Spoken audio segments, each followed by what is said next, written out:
Dr. Mel, and today I have a very, very special guest on the show. He is very interesting and not what I call your common author, and you'll see why. His book, first of all, is called Ragnarok, and the author is Tor Arnesen. Now, when I say he's a little bit different, I don't mean it in an odd way. I say he has a wicked mind, which is a positive statement, because when you get into the book, and I'm going to do a little teaser here. Beyond Ragnarok takes the reader on an inspiring journey created by the pen of Tor OLAV Arnesen. It's a story of man's humanity to man and how the natural world can teach us lessons which we can take with us for a lifetime. Viking mythology, scientific research, kidnapping, espionage, and a heroic battle for survival, all intertwined to create a narrative unlike any other. Discover how man and dolphin unite to do something truly remarkable.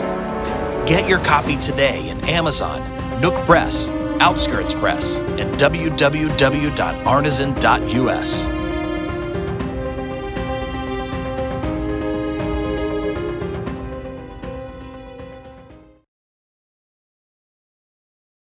And we start talking about world's end or communication. And then there's this element of aspect in here, and I don't want to give it away until we meet the author. So let's bring it in now. Welcome, Tor. How are you? Hello, Dr. Mel. I'm doing fine, and here in Colorado, and glad to talk to you. Well, I tell you what, your book is really fascinating. And believe it or not, I think I read this book like in November of last year. And I was just fascinated, and I don't want to give all of it away per se, but let's just talk about, first of all, what is the book about? Okay, well, it takes my background. My parents are both immigrated from Norway, and so I have a very strong Norwegian and American background.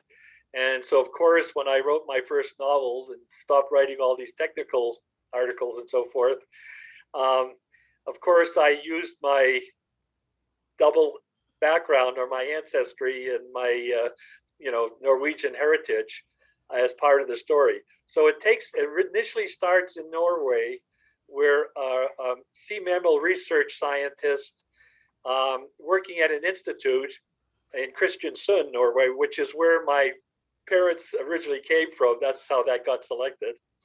And it's a three-island city, and it's on the north part of Norway, just below Trondheim. But so that's where it takes place.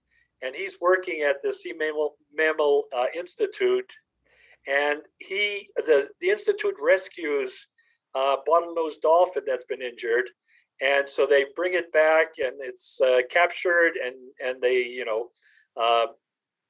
they take shore to get it back to health, and in doing so, he makes a breakthrough in communications with this dolphin. And Norway, this takes place during the Cold War. And of course, Norway is part of NATO and a very close alliance with the US, especially because of the Soviets. They're so close by in the North Sea, that a lot of the research in Norway, and this is factual, is jointly funded by the US and Norway. Because they have such interest for military reasons, to have a good alliance with Norway. And so they start a research project, and based on this breakthrough he had made, but because of what he learns communicating with this dolphin at a very exceptional level of communication that hasn't been accomplished in the past, and I won't get too much in how it happened or how it ends up, right? And the level of communication they reach. I think you read the book to find that out. But because of that, he decides that he cannot continue with the research. He has to end it. And of course, this doesn't make the Navy very happy, the U.S. Navy, who's funding all this. And they try and convince him, but he won't be convinced because it has serious consequences for dolphins. And so as a result, they decide they need to kidnap him. And to do this, they have to fake his death. And so the story turns into a mystery of some type. And everyone back in Norway thinks he's deceased, but the dolphin that he had rescued had been released back to the wild, and sees what happens. And because he's been communicating with Jens and some of his associates, he communicates with the associates to let them know what happened.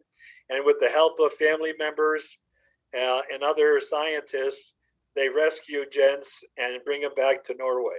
So that's kind of in a nutshell, what happened.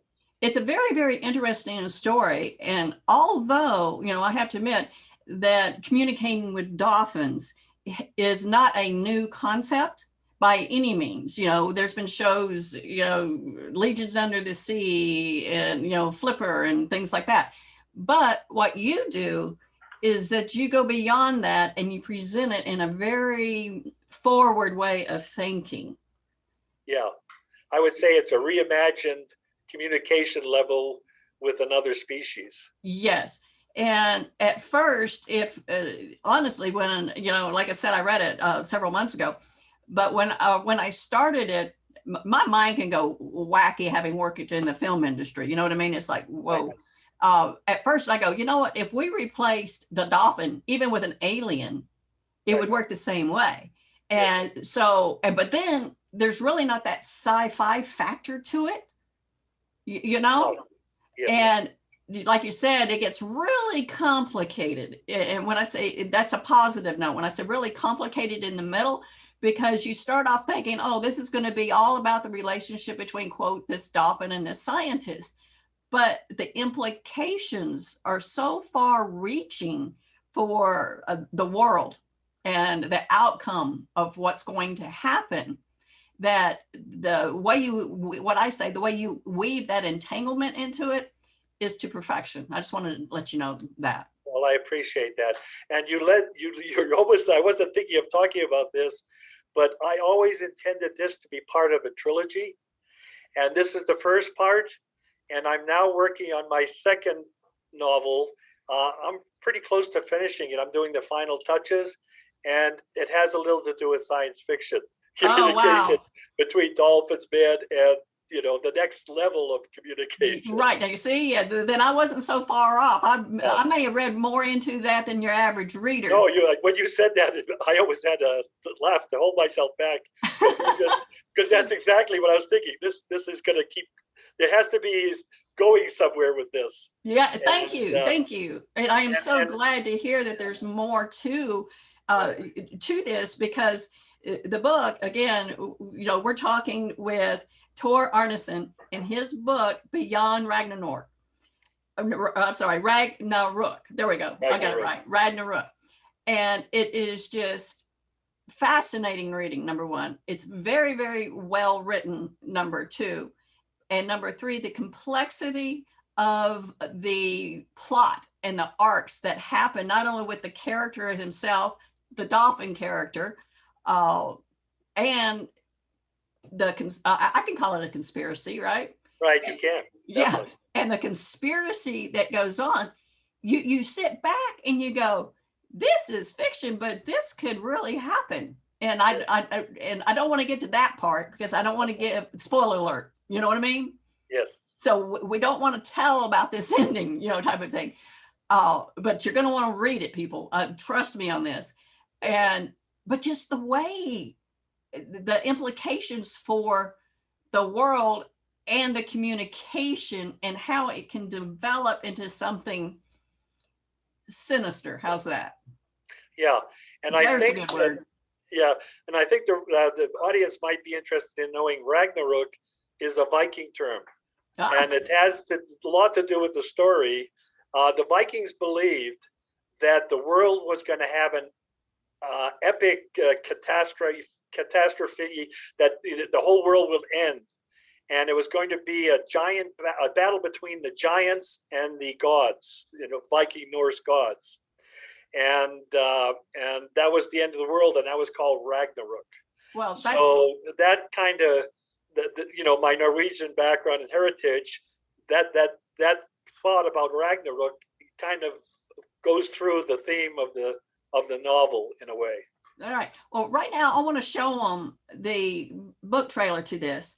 because it's just absolutely fascinating. And you just gave me the perfect segue, because when you look at Beyond Ragnarok in this video, it kind of really goes, number one, I got to read this book. And number two, I sure do hope somebody picks this up for a movie. So let's take a look.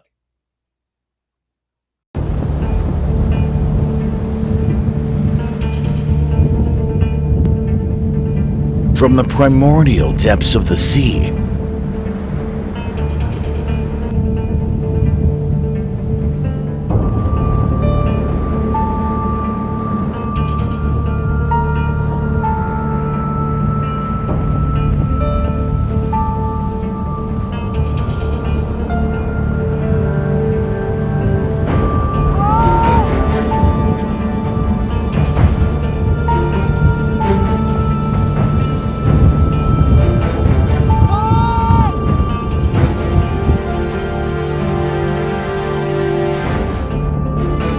to the apocalyptic end of the world,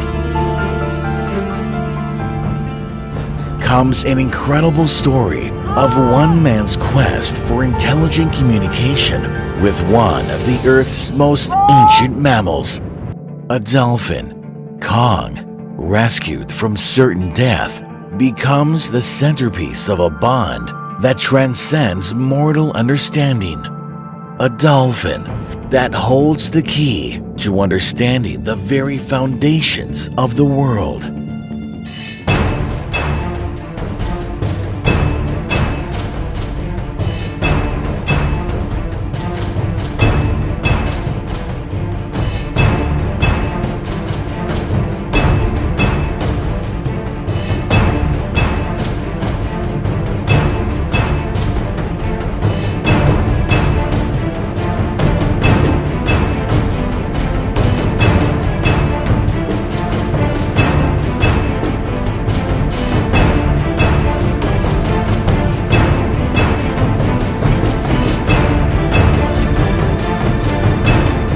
Torn from his world and work across the seas to a distant land, Kong will follow in the pursuit of the human whose life he cherishes as his own. Aboard a U.S. Navy ship, Jens contemplates his future and what the future will hold for Kong. Beyond Ragnarok will challenge your assumptions about the relationship of man to mammal and underscore the traits of love, friendship, loyalty, and tenacity that connected Jens to a majestic king of the sea, a dolphin named Kong.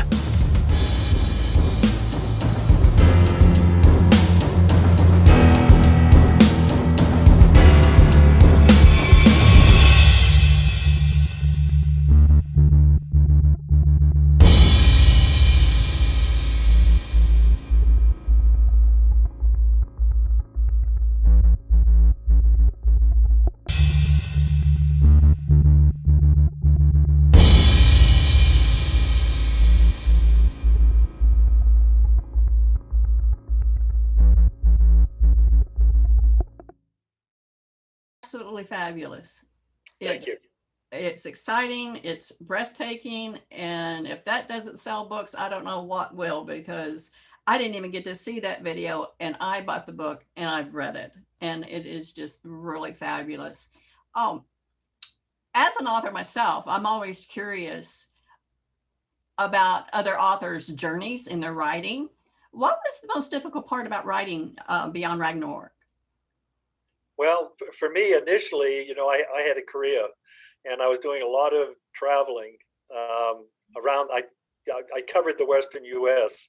and because I did so much traveling and was so heavily involved in my career and my work, writing papers and so forth, I didn't have a lot of spare time. It wasn't an 8 to 5 job. I mean, I was on planes. And every time I had a little moment, I always had a wild imagination. I was a daydreamer all my life as a child. That was my parents thought was a problem. So I would once in a while sit down and I had this concept about writing a novel about communication with dolphins, because I was so fascinated with other animals and the intelligence of other animals, not just dolphins, but other apes. And as a person, I guess I don't consider man superior to other mammals. I consider we're all in the same, we're all mammals, or all animals, and we have different capabilities. Well, so I've been interested in the intelligence of apes, of birds like corvids, crows and ravens, and parrots and parakeets, and all. They all are highly intelligent, and of course, dolphins and whales are highly intelligent. So it's always been a fascination, something that intrigued me to write about. And I was saying, why aren't we, if they're so intelligent, and you compare their intelligence by any method, they should be just as intelligent, or perhaps even more than human beings. Now, they don't have the hands and stuff that let them develop and evolve like we did, but they have such a high intelligence. Why aren't we doing more with them and learning more from them? And then I came up with the reason why, which I won't go into, that we haven't been able to communicate more effectively with them, because we treat them more like trained seals or trained dogs rather than, highly intelligent mammals like ourselves. And so that's kind of was the root to the story.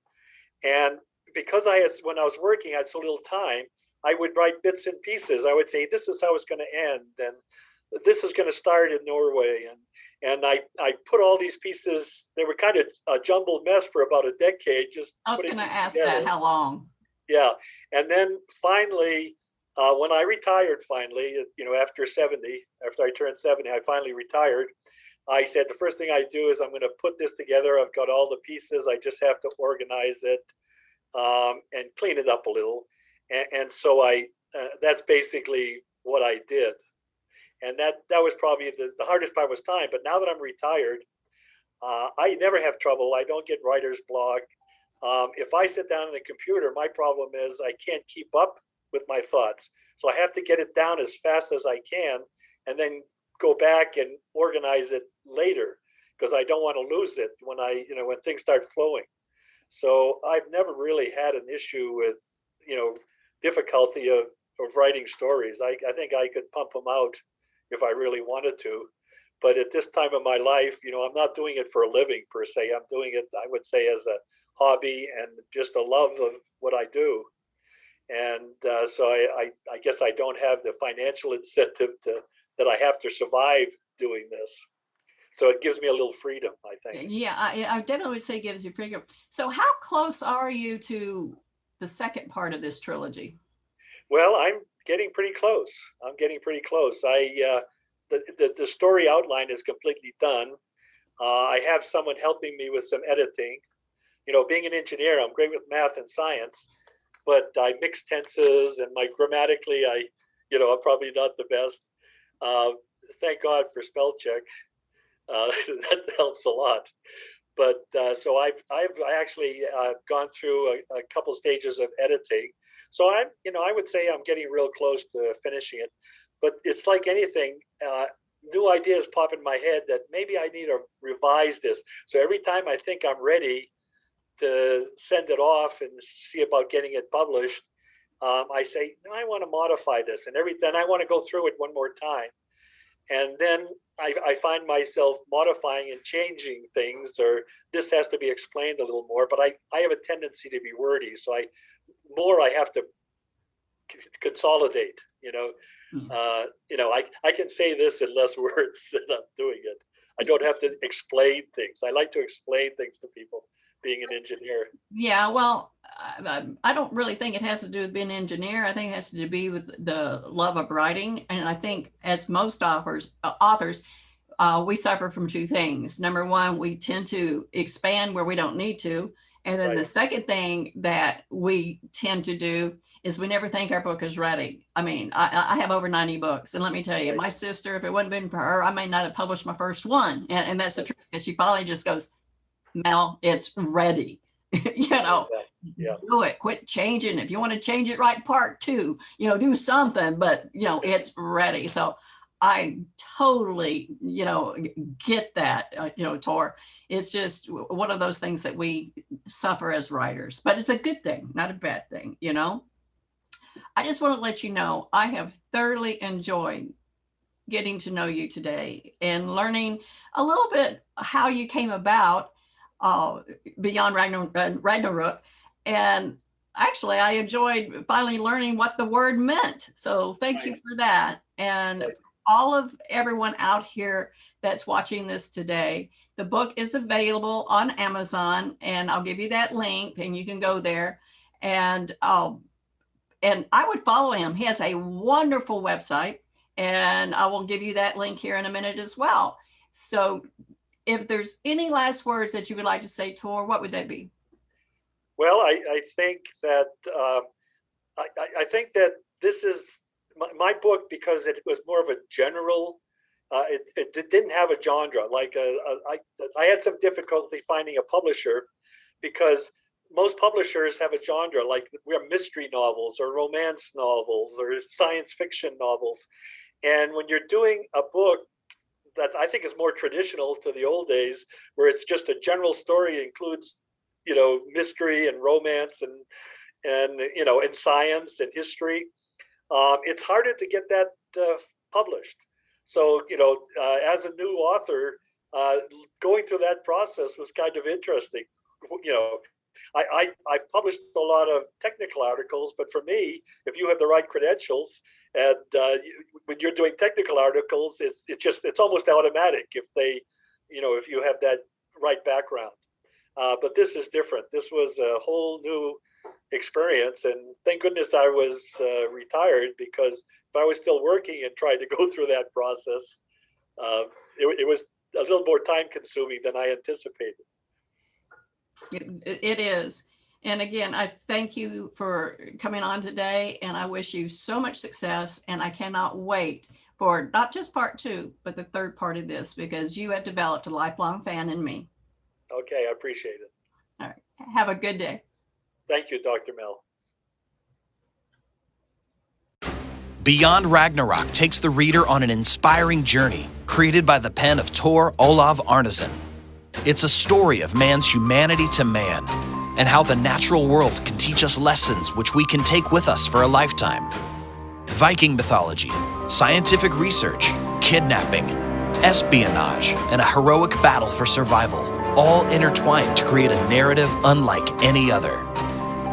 Discover how man and dolphin unite to do something truly remarkable. Get your copy today in Amazon, Nook Press, Outskirts Press, and www.arnesen.us.